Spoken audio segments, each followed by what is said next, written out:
What's going on, guys? Welcome back to Gonna Get Back. Welcome to episode 60, guys, the Samurai Jack and Review Show. Welcome to Project Potter. My name is Kyle, your host. If you haven't seen the show before, guys, welcome to the channel. This is the Samurai Jack Review. So for every episode, we do a recap. We do a favorite character, a favorite scene, score out of 10, and some trivia.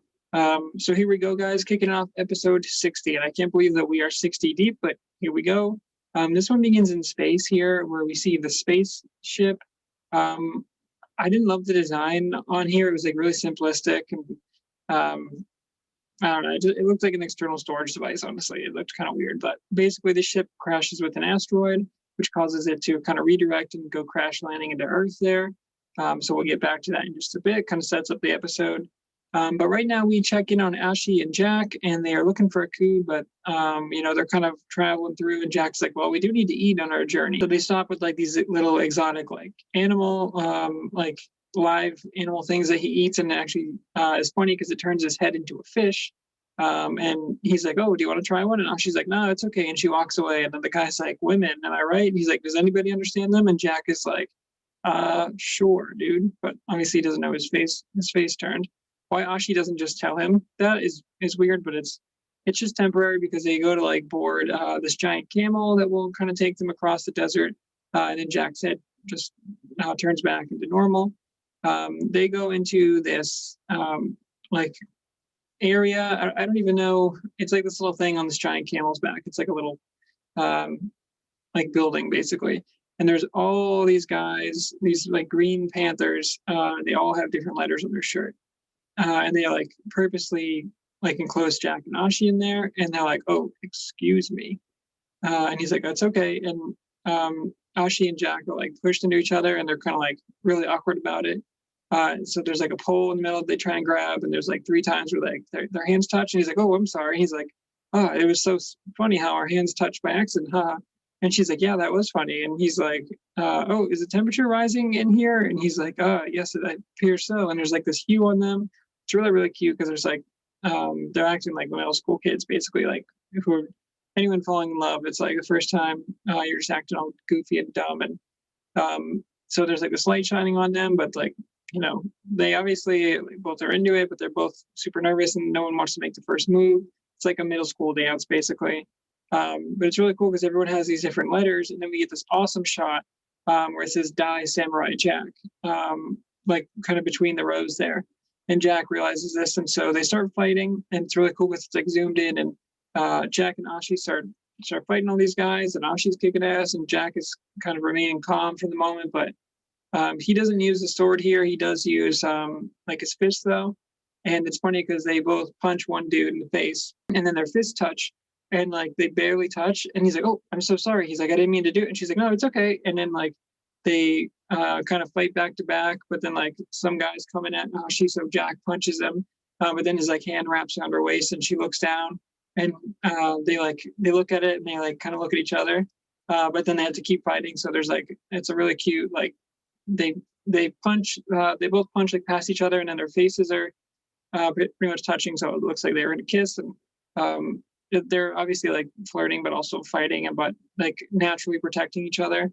And Jack's like, we should go. And she's like, yeah, we should.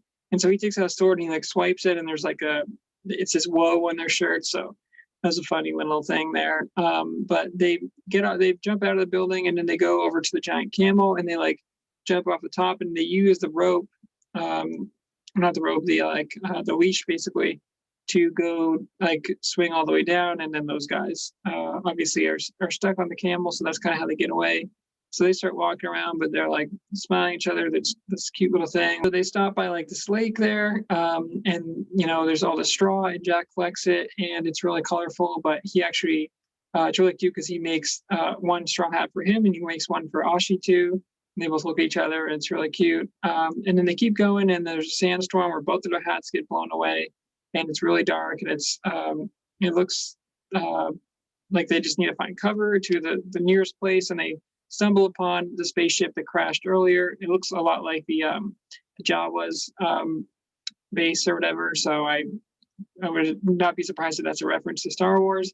But there's a crack in the side, and so Jack and Ashi go in there, and the lights are flashing. and they're like looking around, and there's all these different colored lights where it's like a blue hallway and a green hallway, and there's like a toilet, but it looks different. And he's like, "What is this place?" And she's like, "I don't know."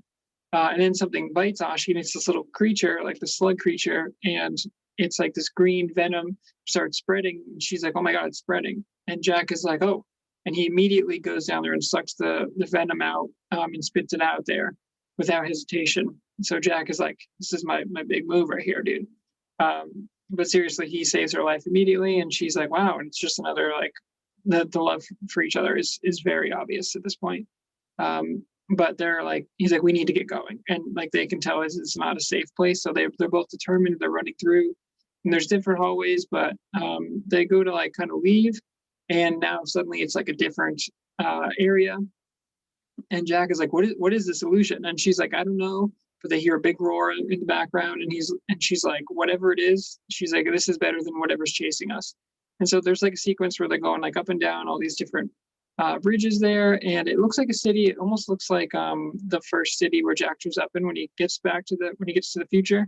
And so then we find them fighting like this mountain of all these little slug things that Ashi got earlier, where Jack killed it. It's like the green like slug thing that or green like slime that comes out of it whenever they kill one. But we find out that it's a regenerating creature, and so like Jack is slicing up and killing so many, but they form together as like one big monster, and it's coming after them, and it like shrieks in horror. And so Jack and Ashi start running the other way. There's like a door that's like flashing red, and they decide to go in it because they're just trying to like find anything. This is where they find like a bunch of missiles, and then there's just a computer that just has all the information on this creature like ready to go. There's no password or anything needed, and it's like, this is a regenerating creature. They're like, there is one weapon that can stop this thing, and it looks like a little Roomba, and it like shoots out electricity, and they're like, "Here you go," and it just like presents it. And he's like, "Oh, this is the one weapon." Ashi picks up a shield and like a double-bladed spear, which is really cool. And so they're like going back to back, and Jack is trying to like start this sequence, and she's like, "Jack, anytime you want to start using that weapon," and he's like, "I do not know how to do the initial sequence." And she's like, "What?" She's like, "Why didn't you?" It's like, "Why did you pick it up?" And she's like, "Let me try." And he's like, "Okay." He's like, "That would work too." And he's like, "Here," and he throws it over to her. And then Jack is fighting, and he's slashing, and meanwhile all these little slugs are like going around, and they're doing everything they can to kind of fight against it. Ashi's like hiding behind the shield, and the slugs come in through like one of the side, and they jump on Ashi, and they actually eat away all of her leaves. So she has to like swipe them off. She's completely naked now. And Jack looks over at her, and he's like, "Ashi," he's like, "You're naked." And she's like, "So?" And he's like, "Men and women are different." And he just like, it's really funny because Jack is like super embarrassed, but Ashi's like kicking ass, and she's literally naked, like fighting against people. Obviously they like use the shield and the spear to cover up, but Jack is like so embarrassed that he literally takes his gi off and like throws it on her, and he starts fighting. And she's like, "What are you doing?"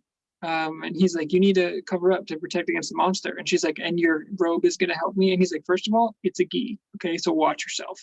He's like, "If you want me to put a ring on it, dude, you better be careful." But he's like, he just tells her like, "I'm trying to protect you," or whatever. And it's a cute moment. But the two of them are standing there, and the slugs are forming like these huge monsters. And they're like, "There's only one way we're going to get out of this, and that's if we can start the initial sequence." And so he's like, "Cover me as long as you can."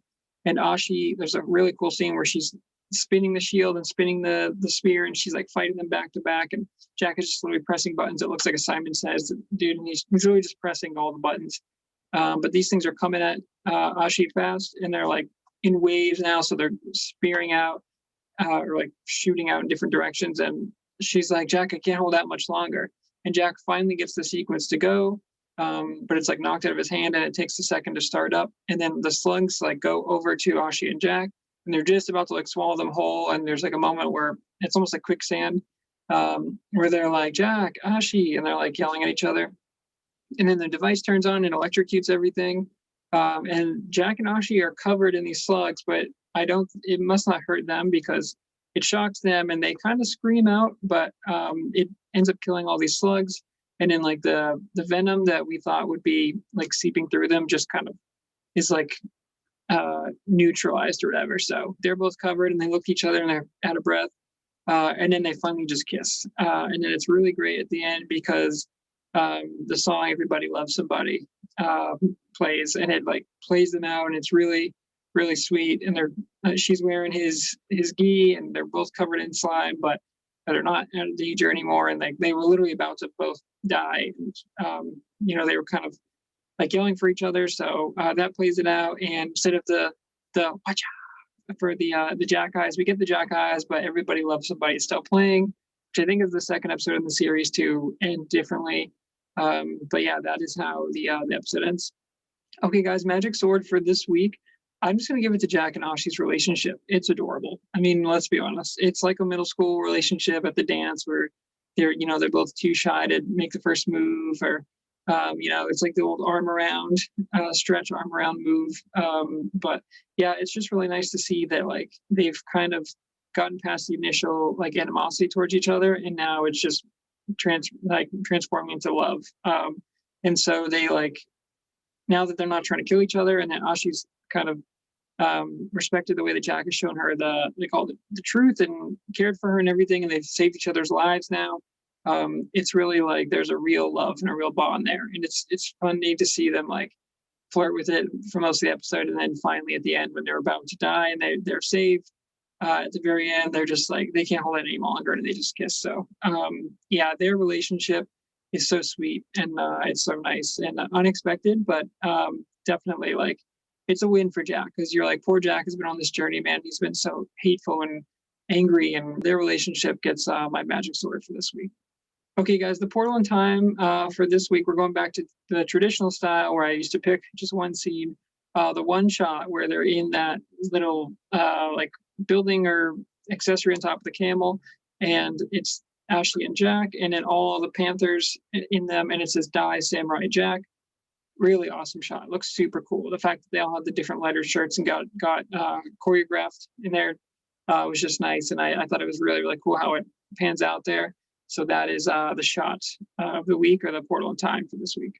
Okay, guys, for a score for this week, I'm going to give it an 8.8. It's a good episode. It's really Jack and Ashi's love and dynamic that elevates this one for me, because they didn't really fight any crazy cool creatures. I mean, a regenerating slug creature is kind of cool, but it wasn't like any crazy. Season 5 is kind of strayed away from any of the like incredible like cuts that we saw in like the original series. So I'm a little disappointed that Gendy didn't really include any like new crazy on-screen techniques that we've never seen before with animation. So they've kind of gotten away from that, I think, with the full screen change. I don't know if that was different, but I like some of the original episodes, you see things that I'm like, wow, that's so cool the way they did that. Or we saw a couple triple frames in this one, but it was just a replay of the same bug. And it wasn't anything crazy really.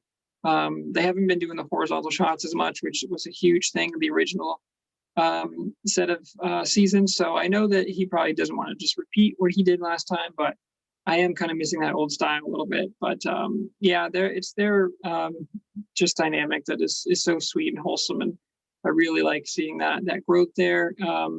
Visually, it was okay. I mean, the hallways were you can see behind me, they're like very generic, like it's a spaceship, but it was like just a black background with like circles. And I don't know, I felt like the design was lacking a little bit in this episode, so that's why I'm not going to give it a higher score. But I think a solid episode, and the characters really drove the story forward. Facts for this week.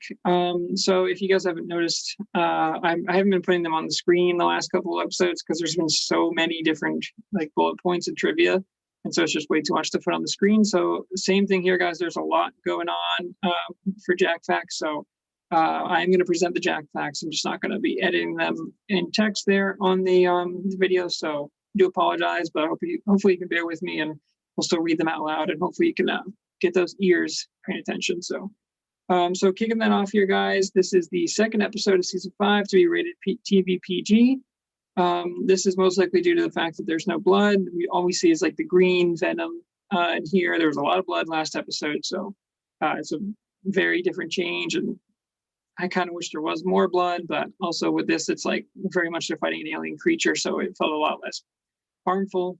But there's still a good sense of danger there. But there's no cursing in here. Also, the other episode that was TV 14, where Jack was almost committing seppuku, which is suicide, had a higher rating there, so that explains that.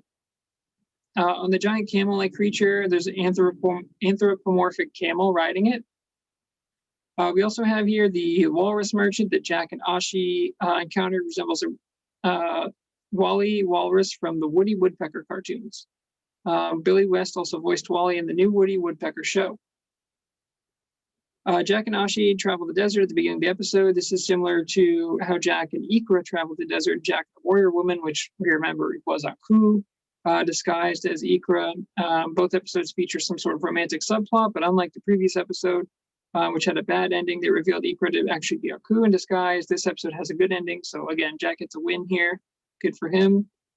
The moment when Jack and Ashi enter the crashed ship, they later try to turn back and go to the exit the way they came, only to find out that similar to how the Jack was in the haunted house there, the environment has shifted. So this is cool because flashing back to one of my favorite episodes, Jack and Haunted House, the environment's changed, and so they're like stuck there. And we don't know if this is like Aku magic, or in this case, looks like just alien magic. So pretty cool the way that they shape the environment there. It says here, Ashi and Jack become a couple by sharing their first kiss. I don't know if that's a couple. Maybe they're just hooking up, dude. Maybe it's just a good night. You know what I mean? But Ashi is the second girl to give Jack a kiss, the first being his childhood friend on the cheek when Jack was a kid from Jack Remembers the Past. But this is the real deal, dude. This is probably his first kiss ever. So it also explains why he's like really nervous and stuff. Jack and Ashi have a makeout session, not just an ordinary kiss. So yeah, they were getting after it at the end there. And also just, I guess, a kind of a pun here. Jack and Ashi's relationship developed inside of a literal ship. So I guess so, yeah. Everybody Loves Somebody. It's Dean Martin's song from 1965. So classic song. This is the second time Ashi has been completely naked. So girl doesn't like clothes, apparently. So some of the foreshadowing, guys, that Ashi and Jack's relationship would kind of come to pass. When the daughters of Aku run into the deer, where their deers are nuzzling, where they're like kissing each other. That was kind of foreshadowed there. The puffball hallucination asking Jack, what did you expect, a hug and a kiss? And then Jack awkwardly complimenting her hair and dress. She smiles. So there was a symbiotic relationship. They helped each other physically and mentally. They were close friends. They cared for each other. But this is where obviously their romantic relationship started. And in the stuff I talked about, guys, earlier, Jack and Ashi in this episode feel uncomfortable holding hands. So this is just like sexual tension between them. Ashi notices something poking her, and it's Jack's sword. Didn't pick up on that, but that's pretty funny. The scene of Ashi and Jack boarding the camel is similar to a typical scene in Japanese romance anime where people rush to squeeze into a train and are shoved close together. So it's a good bit. The two become nervous due to the amount of physical touching that they do when they fight the tigers. So yeah, not panthers, tigers, sorry. Jack is unsure of how to use his weapon. I don't know if that's tension or just Jack not knowing how to use a foreign substance there. Jack is nervous when he sees Ashi naked, of course. The two are overwhelmed just before finishing off the enemy, which I guess is called Lazarus 92. This says here, the two moan quite heavily and they yell each other's names. I don't know, man, it seems like a stretch. They're just reaching out for each other in their dying days. So I don't know if that's sexual tension as much as it's just romance and compassion. So I don't agree with that one. Ashi doesn't care that she's naked. Just says here she never wore real clothes for her entire life. She was raised by an all-female cult where they had black bodysuits. She obviously saw her sisters naked, and then they got the ash imbued onto them. So she's just like, whatever, dude. It's just a human body. Jack is obviously like, dude, put some clothes on. I don't know. I've never seen this before. Whatever, look what's going on over here. But I can tell you, Jack likes what he sees. So when Jack and Ashi are trying to operate the machine by clicking a single button and then stubbornly pressing multiple buttons out of failure, this is actually a nod to Gendy's other show or previous show at Dexter's Lab, where the show's intro had Dexter do the same thing, and I forgot about that. Where Dexter, I think, throws it and it ends up working. So And then the last one, guys, the spacecraft greatly resembles the design of the monolith from the movie 2001: A Space Odyssey, which I hear is one of the best movies, and I still have not seen that one, so I will do that at some point. But those are the Jack facts for this week. All right, guys. Well, that's it. That is 60 episodes in the books for Gotta Get Back, the Samurai Jack review. So we got 2 more episodes to go, guys. Thanks for checking out the channel. Thanks for checking out Project Potter. Go check out the other content on the channel. I'd really appreciate it. Like, comment, subscribe, ring that bell notification. We're almost to the end here, guys. And until next time, gotta get back.